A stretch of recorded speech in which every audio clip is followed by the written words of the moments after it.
I really love something that you said at the beginning, to imagine our light, and then like everybody was this tiny light, and then be this like unity Mm-hmm. among us, and the pure love that it means to be compassionate. And in my head, I always thought like being compassionate is like putting yourself in the situation of other person and understand the different points of view. And I want to know if I'm confusing being compassionate with being empathetic. I And don't think you're confusing it. No. Was there more you wanted to ask? Or, I wanted to understand like yeah. what is the concept of compassion, or what is the difference between compassion and empathy? And empathy. So, compassion, yes, it's about putting yourself in another person's shoes, but we do it at a very deep level. I, the soul, am in the shoes. And so, if I can experience the soul, because it's the soul that's experiencing being in the shoes. And so, if I can experience myself as a soul and the other one as a soul, it's natural. Compassion is a natural state of the soul.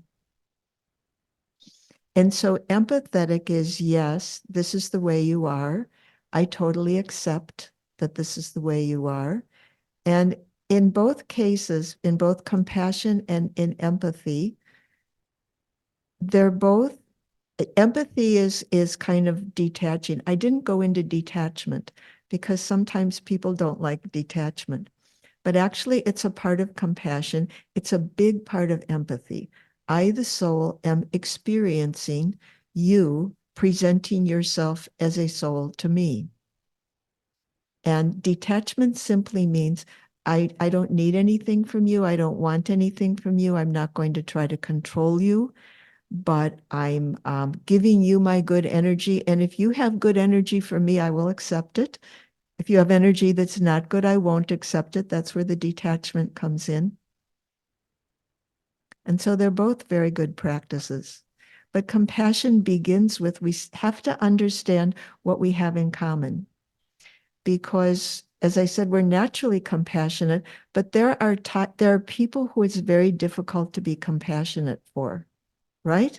Because we think they're obnoxious, they're wrong, they lie, they cheat, whatever it is that they do.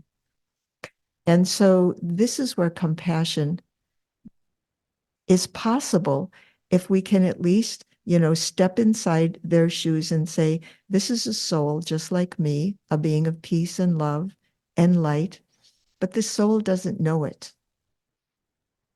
And I often forget that I'm a soul. And when I forget that I'm a soul, I can be annoying and obnoxious and manipulative. And so I can understand that as well, that we're souls, but we don't behave according to that reality, according to that truth. And so I also know if I'm being annoying or obnoxious and somebody tells me you're really obnoxious, it's going to make me feel worse. But if somebody accepts me and is gentle and peaceful and doesn't get involved in my energy, then I start realizing I'm putting out the wrong energy. And maybe that other person can even give me compassion. That compassion is like power that helps me to be better. Thank you very much. I just want to share that I experience that at my work a lot. That when I deal with someone that is kind of, I don't know, like rude, or um, I don't know, like some behavior that I don't like. And what I realize is like when I am compassion Mm, and understanding, it gives me so much peace. mm, And um, now in my work, I really like to deal with this type of people because it's like a challenge, mhm, and it makes me like, oh, I feel so good at the mm, end.